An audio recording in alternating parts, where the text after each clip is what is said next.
मैं इनसे पूछना चाहता हूं, कुछ शर्म आती है?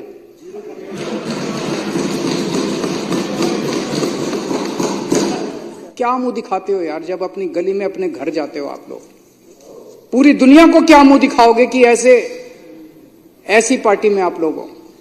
ये जीरो टॉलरेंस है। शर्म नहीं आती? लाल किले के ऊपर खड़े होकर पूरे देश को बेवकूफ बनाते हैं, कहते हैं ईमानदार हैं, भ्रष्टाचार के खिलाफ लड़ाई लड़ रहे। ये 25 नगीने हैं। वो पहले नवरत्न होते थे अकबर के जमाने में, अब ये 25 रत्न है प्रधानमंत्री जी के। मोदी जी जो सरकार चला रहे हैं वो सरकार बेईमान है, वो सरकार भ्रष्टाचारी है। ये आरएसएस ने अब खुलेआम कह दिया, भाई जो मन में आए करो। आरएसएस ने खुली छूट दे दी है बीजेपी को। मार्च 2016 से लेके मार्च 2024 तक प्रधानमंत्री मोदी जी ने 13 राज्य सरकारों को 15 बार गिराने की कोशिश की और उसमें से 10 सरकारों को गिराने में सफल हो गए। ये लोग जानते हैं कि ये लोग दिल्ली हार रहे हैं, बुरी तरह से हार रहे हैं। अब जो मेरे को पता चला है, इन्हीं के नेताओं ने मेरे को बताया। इनके नेताओं ने मुझे बताया कि बहुत बड़े स्तर पे आम आदमी पार्टी के वोट काटने का और फर्जी वोट डलवाने का काम इन लोगों ने शुरू कर दिया है। इन लोगों ने हर कॉलोनी में कुछ पेड एम्प्लॉयज रखे हैं। वो पेड एम्प्लॉयज घर घर जा रहे हैं, सब लोग समझ लेना। वो घर घर जा रहे हैं, उनसे पूछ रहे हैं आप किस पार्टी को वोट देते हो जी, किस पार्टी के हो। अगर कोई गलती से कह दे आम आदमी पार्टी का हो तो उसका वोट कटवा देंगे। तो एक तो मैं दिल्ली की जनता को कहना चाहता हूं कि रोज इलेक्शन कमीशन की वेबसाइट पे जाके अपना वोट चेक कर लेना कि वोट कटवा तो नहीं दिया किसी ने। दूसरा, अगर कोई आपके घर पूछने आए कि आप किस पार्टी को वोट देते हो, आप कह देना बीजेपी को वोट देते हैं, फिर आप सेफ हैं, फिर आपका वोट नहीं कटेगा। आप झूठ बोल देना बीजेपी को वोट देते हैं। जिस तरह से प्रधानमंत्री मोदी जी इस देश के सबसे भ्रष्ट नेताओं को ईडी और सीबीआई से डरा के या पैसों का लालच देके दूसरी पार्टियों से तोड़ के अपनी पार्टी में शामिल कर रहे हैं। मोदी जी ने खुद कुछ दिन पहले जिनको भ्रष्टाचारी बोला, अमित शाह जी ने खुद कुछ दिन पहले जिनको भ्रष्टाचारी बोला, भारतीय जनता पार्टी ने खुद जिन लोगों को कुछ दिन पहले भ्रष्टाचारी बोला, कुछ दिन के बाद उनको अपनी पार्टी में शामिल करा लेते हैं।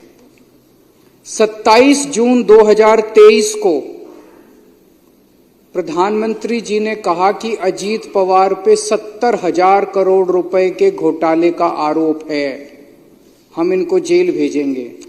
27 जून 2023 और 5 दिन के बाद 2 जुलाई को उनको अपनी सरकार में शामिल करके उनको उप मुख्यमंत्री बना दिया।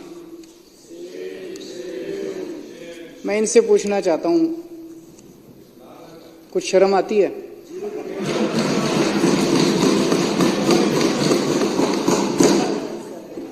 चलो हम तो सारे के सारे खराब हैं, पर आपका प्रधानमंत्री 27 जून को जिस आदमी पे 70,000 करोड़ रुपए के भ्रष्टाचार का आरोप लगाता है और 5 दिन के बाद 2 जुलाई को उसको अपना उप मुख्यमंत्री बना लेता है, क्या मुंह दिखाते हो यार, जब अपनी गली में अपने घर जाते हो आप लोग? पूरी दुनिया को क्या मुंह दिखाओगे कि ऐसी पार्टी में आप लोग हो? 22 जुलाई 2015 को भारतीय जनता पार्टी एक वो निकालती है असम के अंदर, उसमें कहती है कि हेमंत बिश्व शर्मा बहुत बड़ा भ्रष्टाचारी है। 22 जुलाई 2015 को, और 1 महीने के बाद 23 अगस्त 2015 को उसको अपनी पार्टी में शामिल कर लेते हैं। ऐसे 25 नगीने हैं मोदी जी के, हीरे हैं जो चुन चुन के मोदी जी ने दूसरी पार्टियों से इकट्ठे किए हैं। ये मोदी जी के बहुत करीब हैं, चुन चुन के वो दूसरी पार्टियों से लेके आए। उनके ऊपर जितना कचरा था, गंद था, सारा साफ किया मोदी जी ने, सारे केस उनके धोए। अजीत पवार एनसीपी के होते थे, इनके ऊपर इकोनॉमिक ऑफेंसेस विंग का केस था, ईडी का केस था, दोनों केस बंद करवा दिए मोदी जी ने। प्रफुल्ल पटेल एनसीपी के नेता थे, सीबीआई का केस था, ईडी का केस था, दोनों केस बंद करवा दिए मोदी जी ने। अपनी पार्टी में शामिल कर लिया प्रधानमंत्री जी ने। प्रताप सरनायक शिवसेना का नेता था, इस पे ईडी का केस था, ईओडब्ल्यू का केस था, दोनों केस बंद करवा दिए मोदी जी ने। आप इस बीजेपी में शामिल कर लिया। हेमंत बिश्व शर्मा कांग्रेस का नेता था, सीबीआई का केस था, ठंडे बस्ते में डाल दिया, इसको अपनी पार्टी में शामिल कर लिया। हसन मुशर्रफ एनसीपी का नेता था, ईडी का केस था, ठंडे बस्ते में डाल दिया, मोदी जी ने इसको अपनी पार्टी में शामिल कर लिया। भावना गवाली शिवसेना की नेता थी, ईडी का केस था इस पे।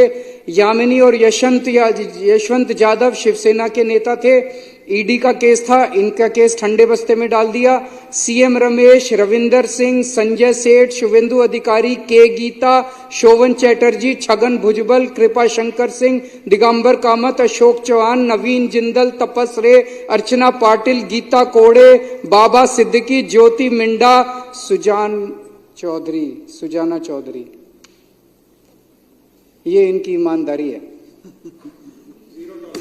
ये जीरो टॉलरेंस है। शर्म नहीं आती, लाल किले के ऊपर खड़े होकर पूरे देश को बेवकूफ बनाते हैं, कहते हैं ईमानदार हैं, भ्रष्टाचार के खिलाफ लड़ाई लड़ रहे। ये 25 नगीने हैं, वो पहले नवरत्न होते थे अकबर के जमाने में, अब ये 25 रत्न हैं प्रधानमंत्री जी के, जिनको मैं आरएसएस के अंदर कई ऐसे लोग हैं, प्रचारक कहते हैं उनको, जिन्होंने अपनी जिंदगी जो है वो आरएसएस को दी है।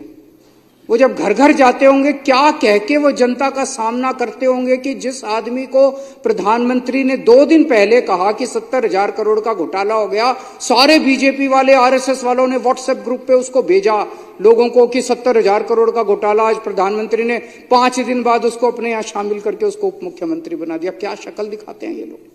मैं पूछना चाहता हूं सारे आरएसएस के कार्यकर्ताओं से, मैं पूछना चाहता हूं सारे बीजेपी के नेताओं से कि कैसे आप लोग अपनी गली, अपने मोहल्ले के अंदर जाते हो।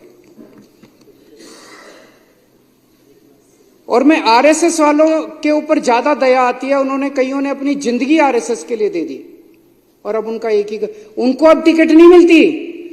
कांग्रेस वालों को इसको उसको लाला के टिकटें देते हैं, उनका काम दरी बिछाने का रह गया बस।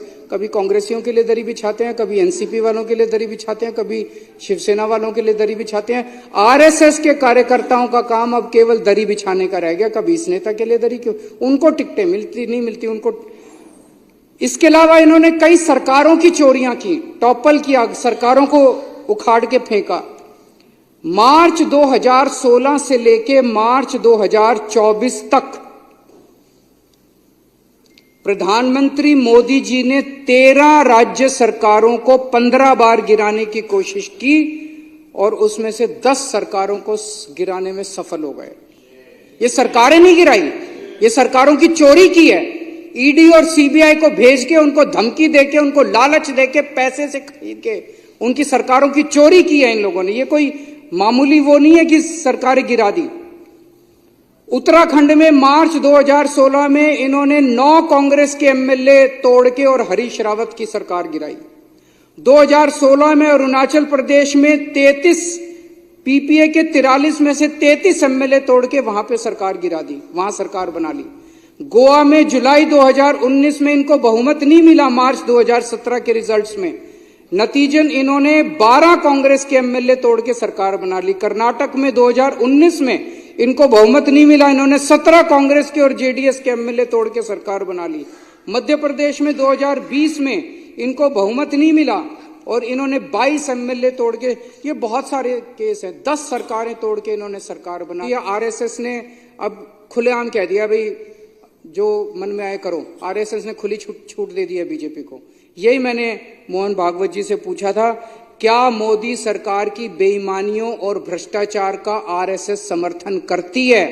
अगर नहीं करती है तो मोहन भागवत जी की जिम्मेदारी बनती है कि खुले शब्दों में, सख्त शब्दों के अंदर पूरे देश के सामने वो ये कहें कि मोदी जी जो सरकार चला रहे हैं वो सरकार बेईमान है, वो सरकार भ्रष्टाचारी है और वो इसका समर्थन नहीं करते। ये मोहन भागवत जी की जिम्मेदारी है कि पूरे देश के अंदर वो ये स्टेटमेंट दें।